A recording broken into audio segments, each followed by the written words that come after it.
During the 2000s, it seemed impossible to escape Sean Paul.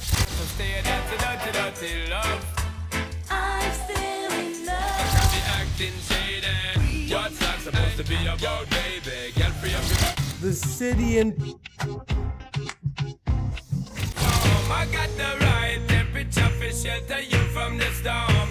it was on the radio, at parties, in MTV music videos, and even in the biggest hits of other artists. For a few years, the Jamaican became one of the most popular figures in global music, but then something strange happened. Even after reaching the top of the industry, Sean Paul stopped occupying that space that seemed to be his by right. So one of the big questions in this video is the following. What happened to the hitmaker of that generation, and why do so many people think that Shampoo really fell off the map after his peak? That's what we're going to answer here in this video. But first, hey, Generation Crew in the house, listen up. If you're not subscribed to this channel yet, now is the time. Subscribe, leave a like, and turn on notifications. Products, whether related to Sean Paul or not, will be in the description, along with my t-shirt store link. Let's get started. You guys really requested this video. The story is long, and I hope you guys really enjoy it because it's super nostalgic. Before dominating the charts all over the world, Sean Paul Henriquez's path seemed far removed from recording studios and very close to the swimming pools. I was born in Kingston, Jamaica in 1973.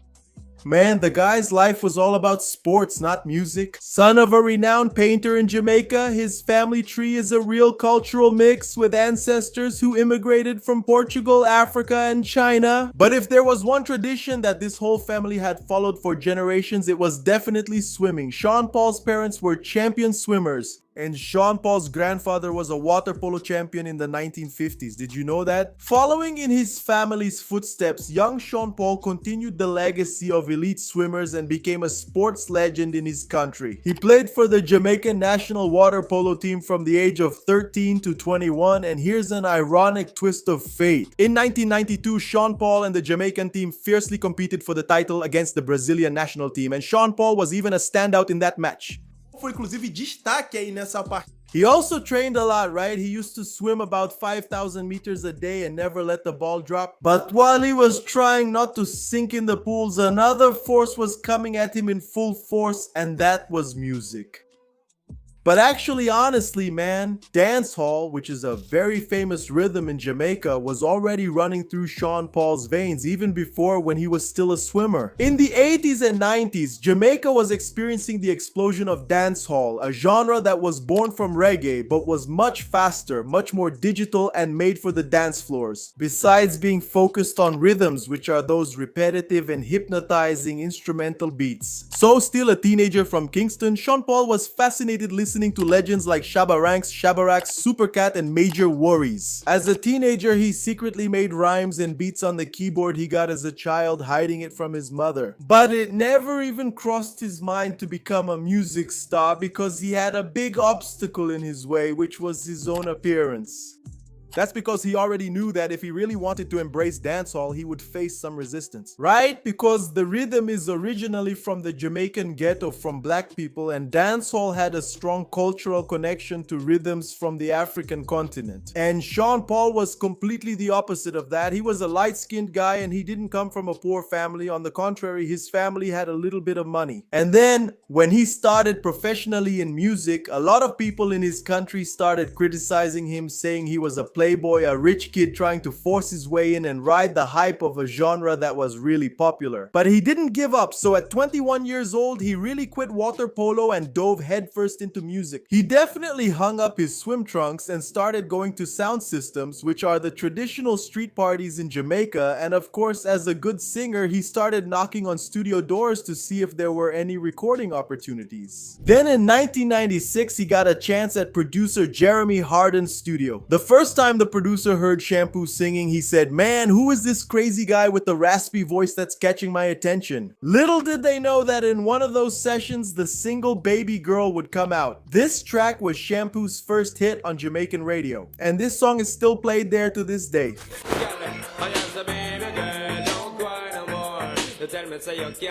So man, given Shampoo's popularity in Jamaica, his managers started thinking, man, he has a voice, he has style, he has a cool look. Let's start introducing him to the American market. And that's what they started doing very successfully. Then they managed to get him to appear in the movie Belly, also known as Bara Pesada, which is that classic film starring DMX and Nas from 1998, and it also features other rappers. That movie ended up resulting in a feature on the song Top Shooter by DMX with Mr. Vegas for the Belly soundtrack. That's right. But even with the exposure in the movie Belly and also on Jamaican radio stations, man, Shampa was far from being a big music star. In fact, his first album, Stage 1, had a good local reception, but it was still missing the hit that would cross borders. Then, in 2001, the single Gimme the Light came out, which helped Shampa build momentum in Jamaica, but this song ended up reaching the top 7 on the Billboard Hot 100 in the United States. This organic success made the record label Atlantic Records stop and think, man, this dancehall thing, maybe it could be a hit at American parties. How about we invest a little in this guy Shampoo to see if he'll make it big here in the United States? They were absolutely right.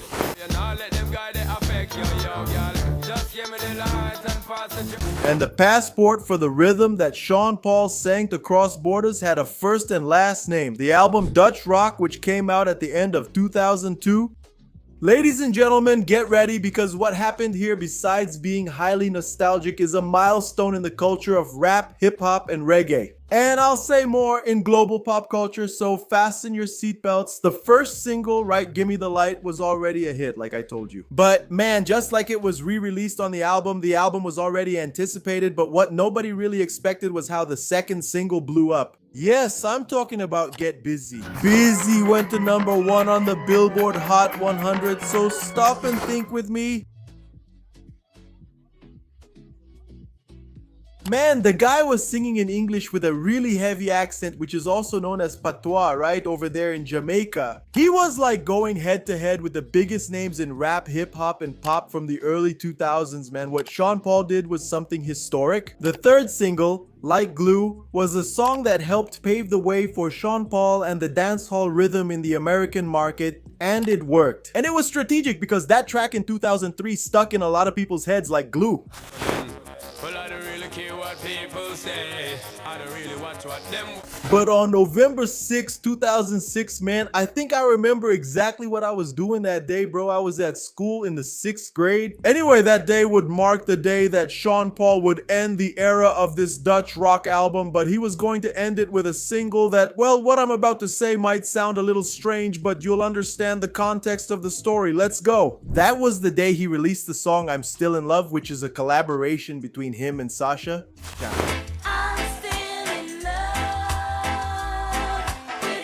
For those who think that this song, besides being the face of the 2000s, is an original product from that time, here's the first surprise for you. This song is actually a reinterpretation. I wouldn't call it a re-recording, it's more of a reinterpretation. The track is entirely based on a 1967 rocksteady and reggae classic by the legendary Alton Ellis. I'm still in love with you.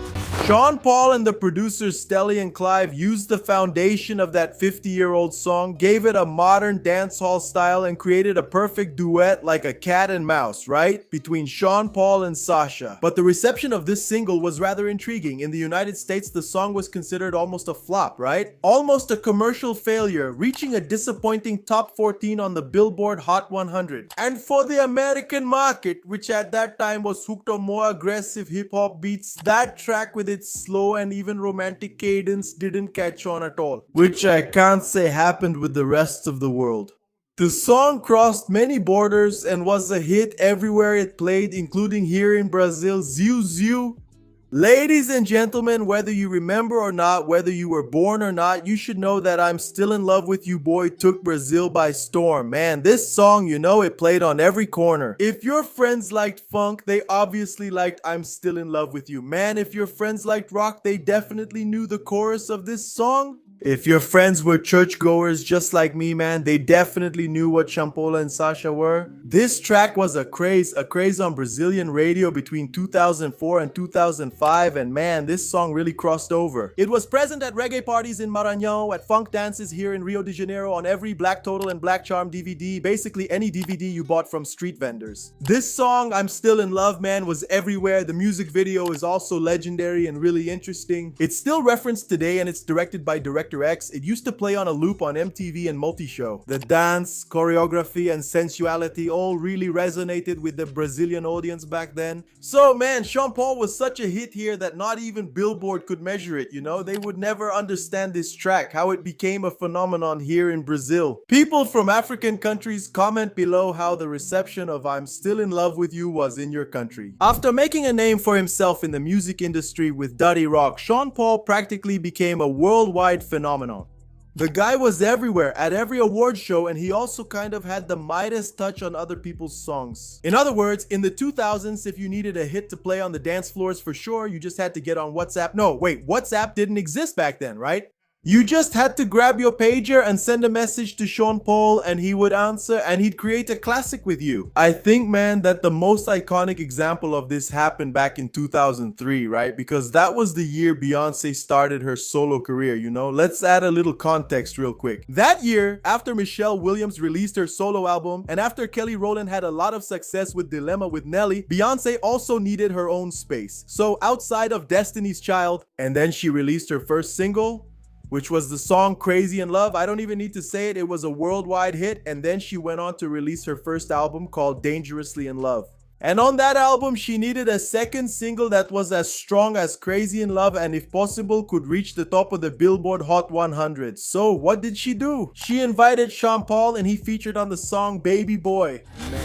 Baby boy, you stay on my mind. Baby boy, you are so damn fine. The result of all this was 9 consecutive weeks at #1 on the Hot 100 and of course one of the most memorable music videos from my childhood. The contrast between Beyonce's sweet voice and Sean Paul's rough tone, man, that was the perfect recipe for success. However, not everything was perfect for these two at that time. And if in the Baby Boy music video they showed a lot of chemistry, behind the scenes the atmosphere was full of tension. At the time Baby Boy was released, there were already rumors that Beyonce was dating Jay-Z, just like I told you in the video we have here about Jay-Z. But then, man, rumors also started circulating that Beyonce was having an affair with Sean Paul himself. The situation got so bizarre that the record label started avoiding having the two of them together even during the promotion of the song, you know, on TV shows to avoid all the gossip. And I'll tell you more, man, in the music video you can see that both Beyonce and Sean Paul, they're not in the same places, they're in separate locations, but that wasn't even because of all this gossip. Actually, I think the gossip hadn't even really started yet. The problem and the peak of this tension happened at the 2003 MTV Video Music Awards. Do you know what happened? No? I'll tell you now. Sean Paul was already ready to go on stage and sing with Beyonce, but at the last minute he was cut from the show in a really mysterious way. The situation was worse than it appeared. Some thought it was just marketing, but it wasn't. According to rumors going around at that time, this happened because Sean Paul a few days earlier had given an interview on an American radio station where he was asked about his chemistry with Beyonce. And what if, man, they really had something going on just like the gossip tabloids were saying?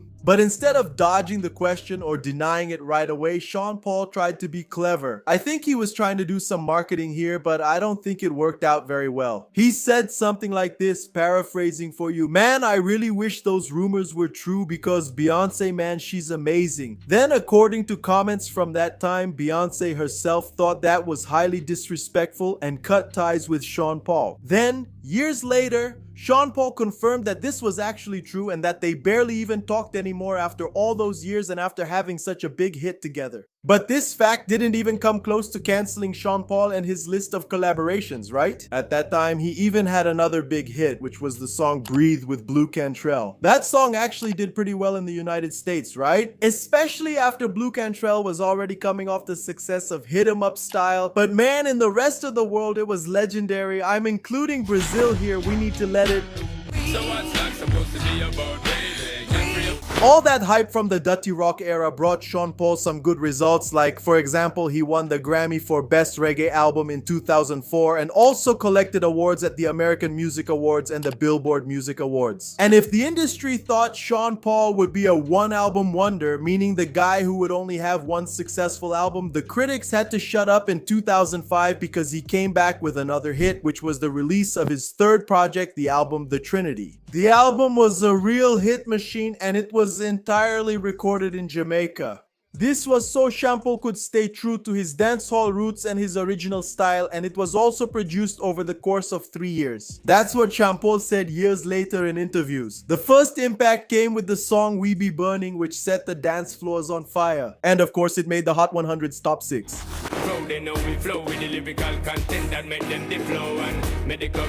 But the real powerhouse of that time goes by the name Temperature. With a frantic beat that made it impossible for you to stand still, plus a really cool and legendary music video, Temperature went straight to #1 on the Billboard Hot 100 in 2006. It was also considered one of the most played songs on the entire planet. Music.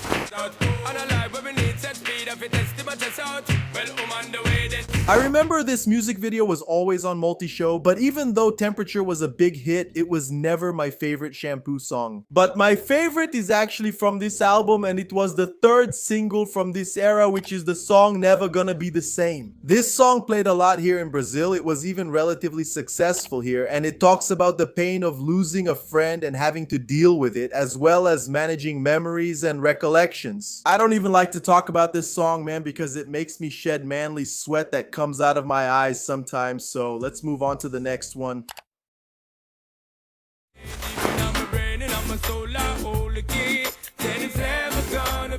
Speaking of crying, man, at that time, Sean Paul also became popular with another collaboration, which was the song Cry Baby Cry by Santana featuring Sean Paul himself and Joyce Stone.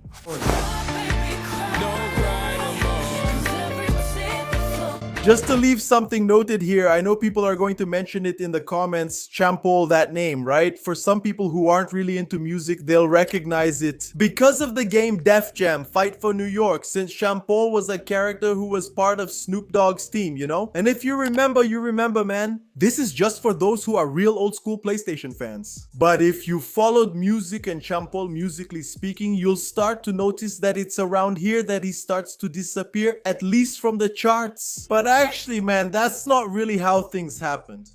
Between 2009 and 2014, he released other successful albums like Imperial Blaze, which had singles like Hold My Hand, a collaboration with Carrie Hewitt. Never let it stop, give thanks for what we got. Me tell you this, girl. Like Tomahawk Technique, which was even nominated for the Grammy for Best Reggae Album, and Full Frequency with strong influences from rap and trap. I also remember that in 2014 he jumped on a collaboration with Busta Rhymes on the song Make You Clap, which played a lot here at my house.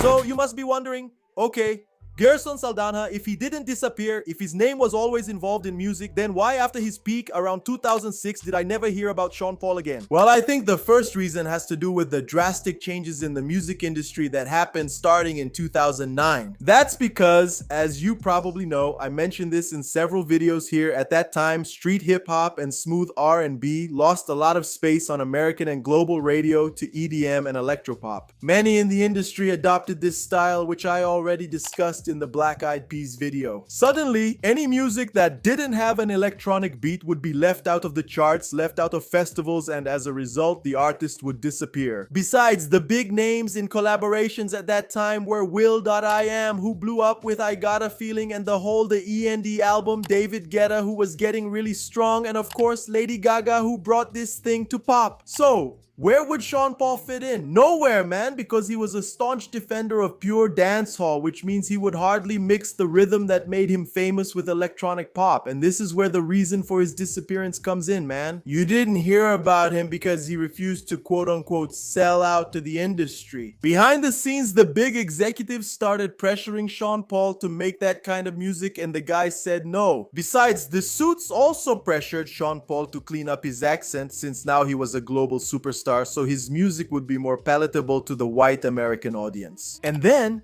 when the industry and the record labels realized that Sean Paul wasn't going to back down at all, that he wouldn't turn his back on his people, the doors simply started closing for him. And with that, Champo made a strategic decision, which was to change his geographic focus. Recall that I mentioned several times in this video that many of Champo's songs weren't hits in the United States, but were successful in other markets like Brazil. So it was a good time for him to take advantage of that. He kept doing huge tours and selling out arenas in Europe, Japan, and here in Latin America. The guy never stopped working.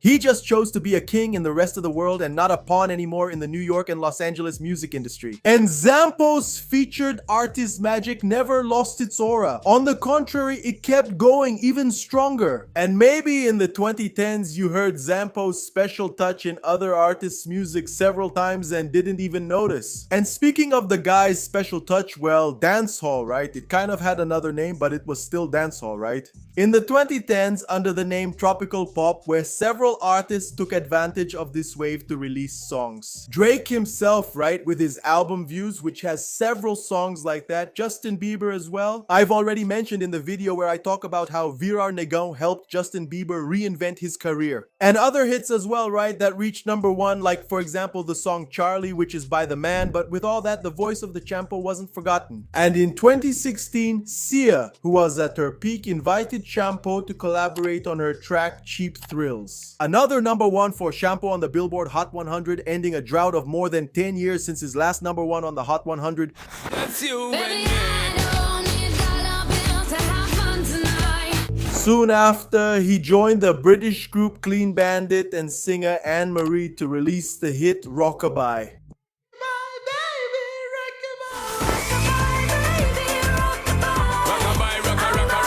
Man, Rockabye wasn't just a success. It was a worldwide cultural phenomenon, especially in Europe. In the UK, the song spent 9 weeks at the top. Besides, this song has billions of views here on YouTube. I'm even afraid to play it here so I don't get a copyright strike on this video. And do you think it stopped there? No.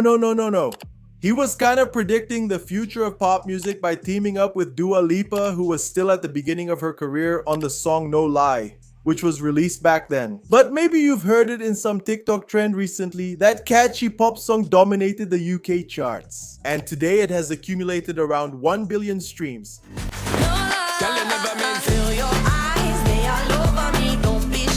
During the pandemic, he actually blew up here in Brazil with the song Fuego, which was a track by DJ Snake together with Anitta, our Brazilian Anitta, and Sean Paul. That song also got a ton of play too.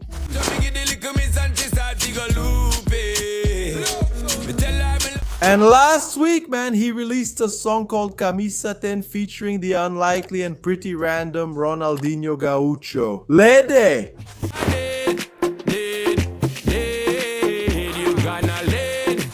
Have you ever imagined seeing a collaboration between two legends from the 2000s? From completely different fields, from soccer and music, at least I never thought about that honestly. And that's it, guys. Did you catch the irony? Sean Paul never disappeared. He just stepped away from the center stage in North America to become the creative director of the sound that the whole world was consuming. He was very smart to become the foreign minister of pop music, you know? And that was already in his DNA, right, man? The guy started in Jamaica and conquered the whole world. And now I need to correct myself, guys. In the end, I think the title of this video is wrong. That's because what disappeared was the attention from the American industry towards the artist, who refused to abandon his own roots to follow some trends that would even be temporary. Even when he stopped being the center of attention, the world kept consuming songs he penned and songs influenced by the style he helped popularize. Dancehall made its way into pop, hip-hop, and tropical house, as well as into the biggest charts on the planet. Maybe that's why when you listen to Get Busy these days, you also hear other songs that sound like Sean Paul's old tracks. Because some artists really live off trends, but others help create trends. Because man, a singer's true legacy isn't how many hits he had, it's how many artists he was able to influence. Sound like him after his time has passed, but that's what I think. I want to know what you guys think, and I'm going to leave you with a key word today if you made it this far. At the end of the video, write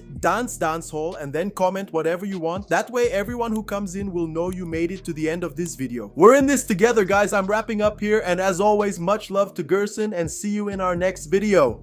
And thanks.